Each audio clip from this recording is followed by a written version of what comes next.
नमस्कार, बहुत स्वागत। अपना एमपी देख रहे हैं आप। मैं हूं आपके साथ ललित प्रजापति। बात चुनाव की। मध्य प्रदेश में तीसरे चरण की 9 लोकसभा सीटों पर कल मतदान होना है। मुरैना, भिंड, ग्वालियर, गुना, सागर, विदिशा, भोपाल, राजगढ़ और बैतूल सीट पर मतदान होगा।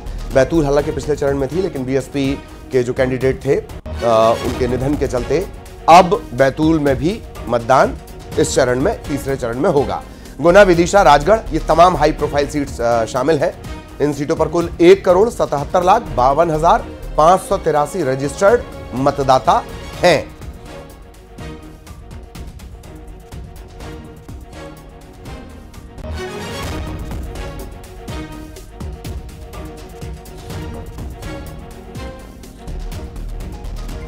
तो मतदान दलों के रवाना होने का सिलसिला लगातार जारी है। मध्य प्रदेश तीसरा चरण 9 लोकसभा सीट, छत्तीसगढ़ में भी 7 सीटों पर चुनाव होने हैं। और मध्य प्रदेश की बात कर ली जाए, मुरैना, भिंड, ग्वालियर, गुना, सागर, विदिशा, भोपाल, राजगढ़, बैतूल, गुना, विदिशा। तो ये 4 तस्वीरें भी देख लीजिए। मतदान कर्मी रवाना हो रहे हैं। मतदान दल सामग्री उन्होंने ले ली है। अब सब अपने अपने पोलिंग बूथ पर पहुंचेंगे जहां जिसको जिम्मेदारी मिली है। और फिर ये तस्वीरें मुरैना, भोपाल, आगरमालवा और शिवपुरी की, ये अपने अपने मतदान केंद्रों पर पहुंच जाएंगे। सुबह सबसे पहले मॉक पोल के बाद वोटिंग का सिलसिला शुरू हो जाएगा। यह चुनाव इस वजह से भी खास कि 2 पूर्व मुख्यमंत्री, एक के राजनीतिक अस्तित्व के लिहाज से और एक के राजनीतिक जिम्मेदारी के लिहाज से भी यह बेहद महत्वपूर्ण है।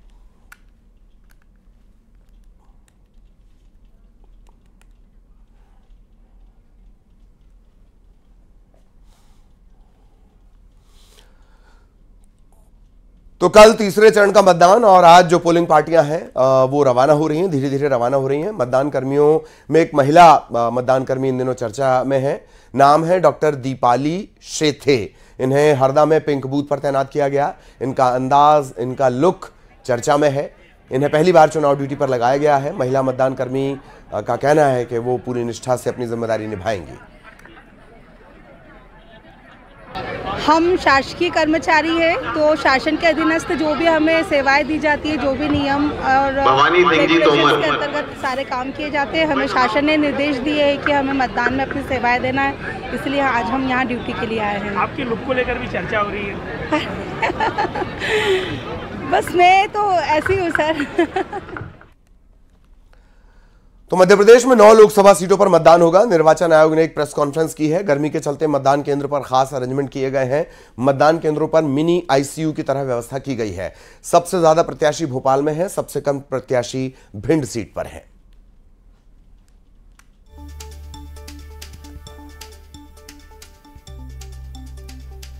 पिंक बूथ का कंसेप्ट भी है, तमाम व्यवस्थाएं हैं। एक बात और, पहले और दूसरे चरण में जिस तरीके से मतदान का प्रतिशत गिरा है, मतदान का प्रतिशत गिरने के बाद न सिर्फ राजनीतिक दल बल्कि चुनाव आयोग की जिम्मेदारी और ज्यादा बढ़ गई है। गर्मी में और प्रचंड गर्मी में वोटर को बूथ तक पहुंचाना बड़ी चुनौती, न सिर्फ राजनीतिक दलों के लिए बल्कि आयोग के लिए। मध्य प्रदेश के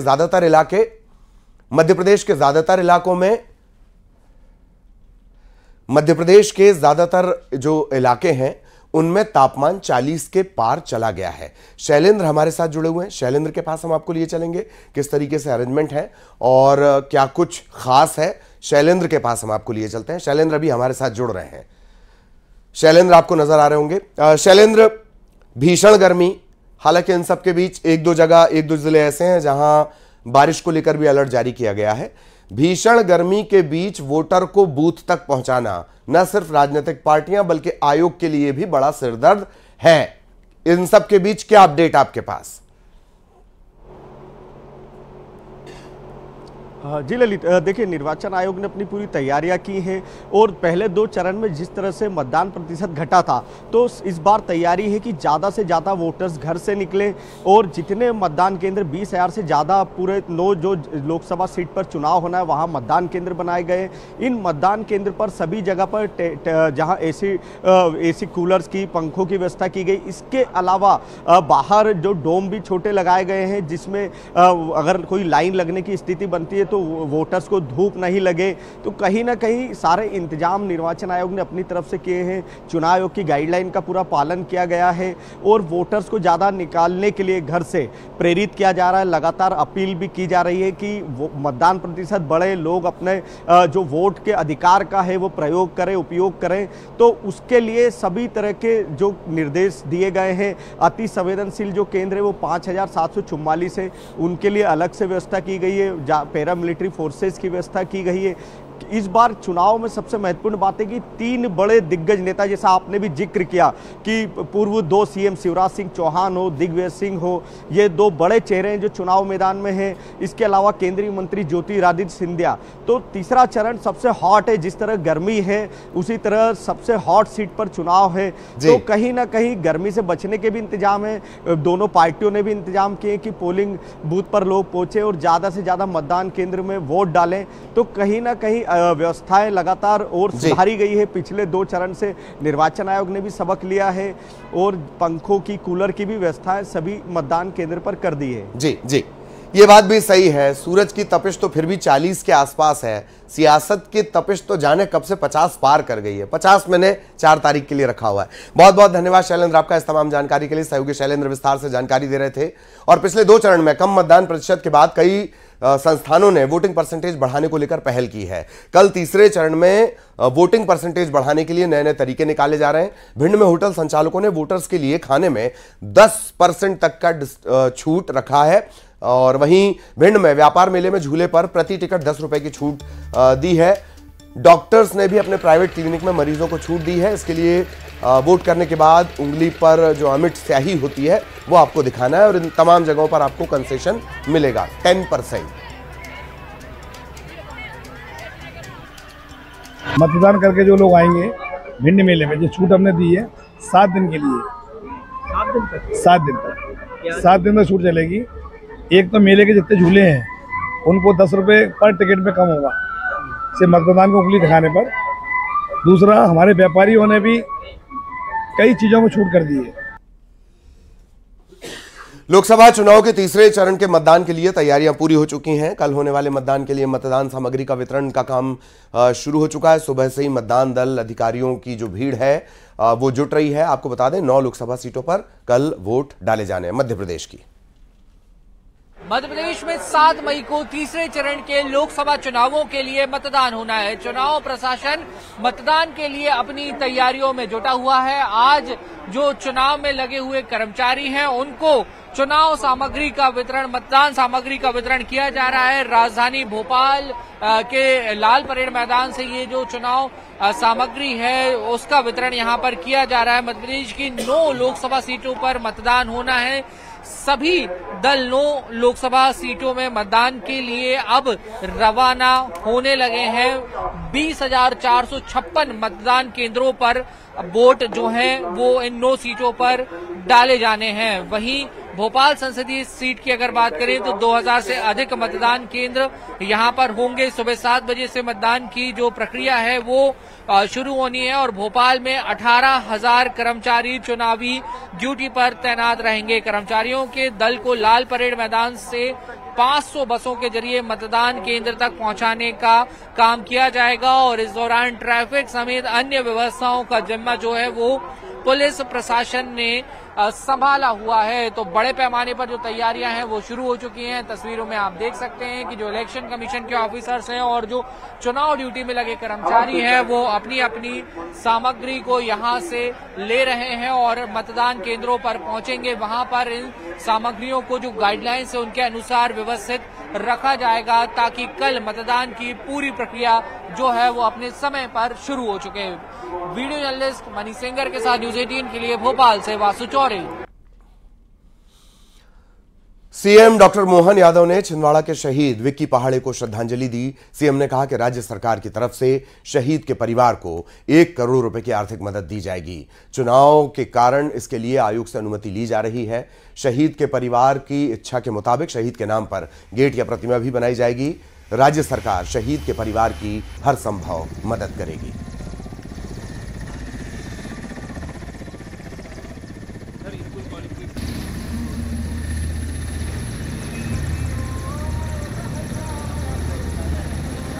मैं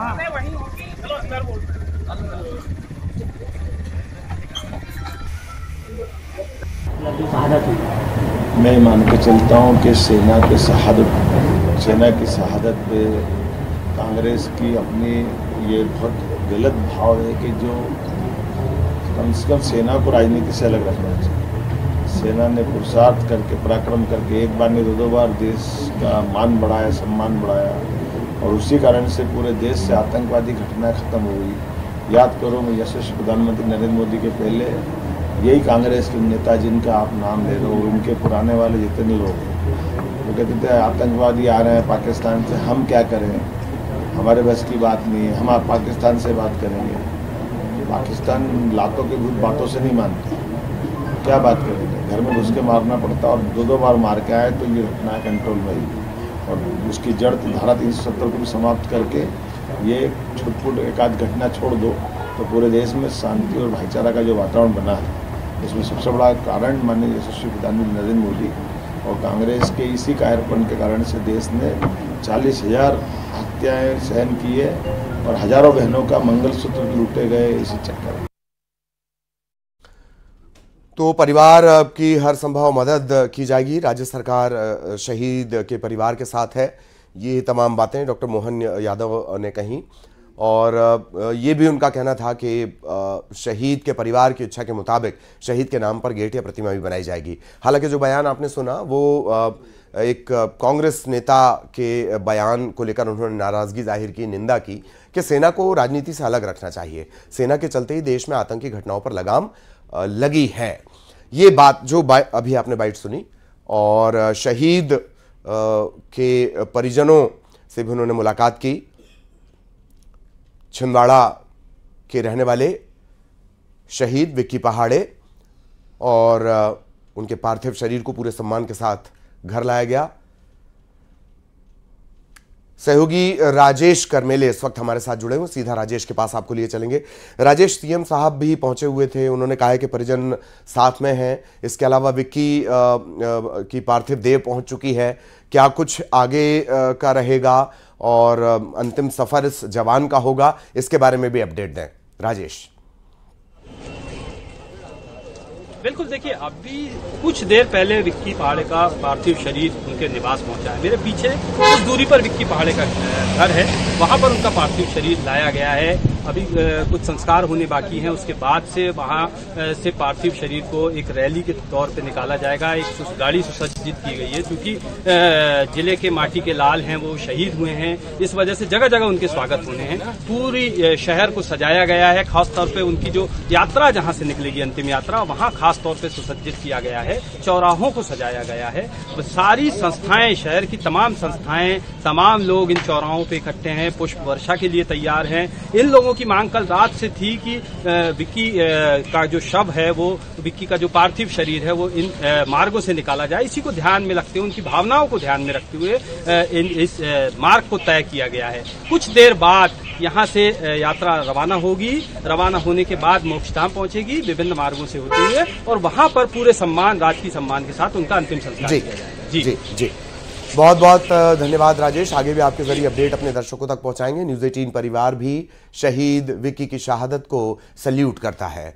अब झारखंड का रुख करेंगे। झारखंड में ईडी ने बड़ी कार्रवाई की है। मंत्री आलमगीर आलम के पर्सनल सेक्रेटरी पर शिकंजा कसा है। संजीव लाल के आवास से 40 करोड़ की नकदी मिली है। नकदी की गिनती अभी भी जारी है। आलमगीर आलम झारखंड में ग्रामीण विकास मंत्री है। बड़ा अपडेट आपको बता दें, ईडी की कार्रवाई का निजी सचिव संजीव लाल के घर पर 40 करोड़ का कैश मिला है। आलमगीर आलम के पर्सनल सेक्रेटरी हैं, इन पर शिकंजा कसा गया। 40 करोड़ की नकदी मिली है, और अभी भी ईडी जो है वो लगातार नकदी की गिनती जारी है। झारखंड में ग्रामीण विकास मंत्री आलमगीर आलम और उनके जो निजी सचिव हैं संजीव लाल, इनके ठिकाने से ये 40 करोड़ मिले। न्यूज़ 18 मध्य प्रदेश छत्तीसगढ़ पर ये एक्सक्लूसिव तस्वीर इस वक्त आप देख रहे हैं। झारखंड में ईडी की बड़ी कार्रवाई, हेमंत सोरेन पर भी कार्रवाई को लेकर शिकंजा कसा गया था, उनकी गिरफ्तारी भी हुई और तमाम राजनीतिक घटनाक्रम हुआ, और अब ईडी की कार्रवाई लगातार आगे जारी है। ईडी ने मंत्री आलमगीर आलम के पर्सनल सेक्रेटरी संजीव लाल के ठिकानों पर दबिश दी। 40 करोड़ की नकदी मिली है। अभी भी हालांकि नकदी को गिनने का काम जारी है।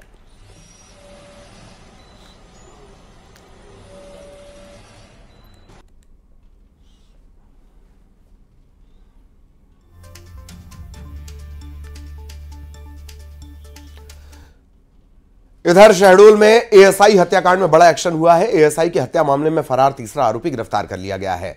आरोपी ट्रैक्टर मालिक सुरेंद्र सिंह को अरेस्ट कर लिया गया है। 2 अन्य आरोपियों की पहले ही गिरफ्तारी हो चुकी है।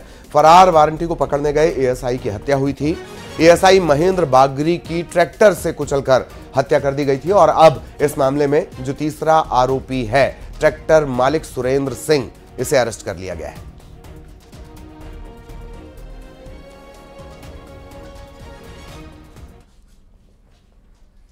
इधर ग्वालियर में एक हवलदार पर महिला के साथ दुष्कर्म के आरोप लगे हैं। विवाहिता ने दुष्कर्म का मामला दर्ज करवाया है। 4 साल से ये जो हवलदार था ये ब्लैकमेल कर रहा था, शोषण कर रहा था। महिला का पति किसी मामले को लेकर जेल में बंद है। पति की जमानत का भरोसा देकर ही इस हवलदार ने दोस्ती की थी। मामला दर्ज होने के बाद आरोपी हवलदार को निलंबित कर दिया गया है। महिला थाने में एक फरियादी आवेदिका द्वारा लिखित शिकायत की गई है। उसके द्वारा शिकायत में एक प्रधान आरक्षक जो किजोरा थाना में पदस्थ था, उन्हीं के समाज का था, उसका पति जो आवेदिका है उसका पति जो है एक 307 के प्रकरण में फंस गया था और पति के ऊपर काफी क्रिमिनल रिकॉर्ड है और वो जेल चला गया था। तो उसकी मदद के लिए जब उसने उससे हेल्प मांगी तो उसने उसके आड़ में उसके साथ में दुष्कर्म किया, ऐसा उसने एलिगेशन लगाया 4 साल पुराना। तो इस संबंध में प्रथम दृष्टया धारा 376 का अपराध पंजीबद्ध किया गया 506 का। और चूंकि प्रधान आरक्षक के विरुद्ध जो कदाचरण संबंधी वो पाया गया, इस कारण पुलिस अधीक्षक महोदय द्वारा उसको तत्काल निलंबित किया गया है और प्रकरण में विवेचना की जा रही है। में सर्वे का काम 46वें दिन भी लगातार जारी है। एएसआई के 20 अधिकारियों की निगरानी में सर्वे का काम लगातार चल रहा है। गर्भगृह समेत चारों तरफ सर्वे किया जा रहा है। कमाल मौलाना दरगाह की दीवार से एक शिलालेख मिला है। शिलालेख पर लिखावट की जांच हुई है। शिलालेख पर 1000 साल पुरानी भाषा में लिखावट है, ये बताया जा रहा है। इस तरह की जानकारी निकलकर सामने आ रही है। हिंदू मुस्लिम पक्षकार भी मौके पर मौजूद है।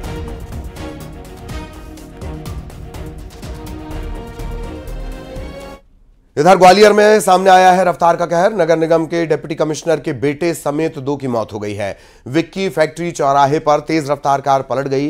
इस कार में सवार 4 में से 2 युवकों की मौके पर मौत हो गई।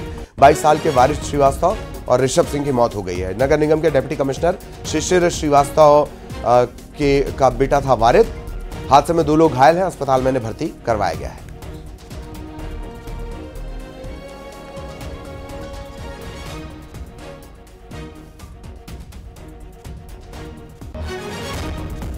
मैहर में एक किसान की पीट कर हत्या कर दी गई। सब्बल से इसे मारा गया। हमले में पत्नी और 2 बच्चे गंभीर रूप से घायल हुए। खेत में सोते वक्त यह हमला किया गया और आरोपियों की तलाश लगातार जारी है। किसान का मर्डर, पत्नी और 2 बच्चे गंभीर रूप से घायल। खेत में सोते वक्त आरोपियों ने हमला किया।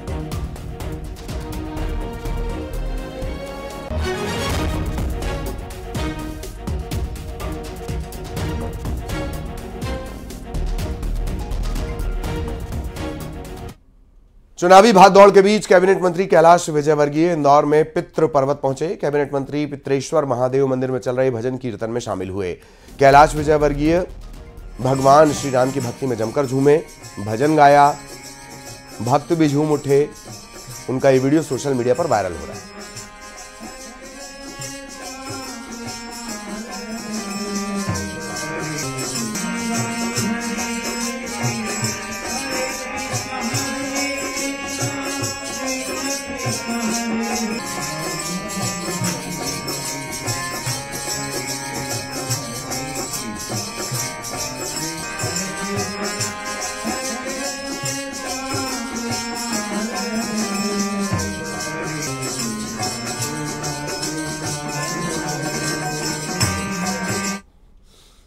और न्यूज 18 मध्य प्रदेश छत्तीसगढ़ के दर्शकों के लिए शानदार मौका। देश प्रदेश दुनिया की हर खबर देखने के साथ साथ आप शानदार इनाम जीत सकते हैं। इसके लिए बस आपको देखते रहना है न्यूज 18 मध्य प्रदेश छत्तीसगढ़। पहचान कौन कॉन्टेस्ट के बहुत आसान से सवालों के जवाब देने और आप जीत सकते हैं एक से बढ़कर एक गिफ्ट। अब बारी है सवाल की। हम आपको एक तस्वीर दिखाएंगे जिससे आपको पहचानना है कौन है ये दिग्गज राजनेता जो अपना पिछला चुनाव हार गए।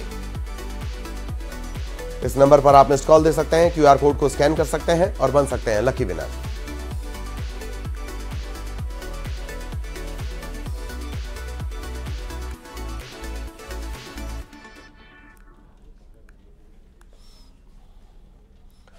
और अब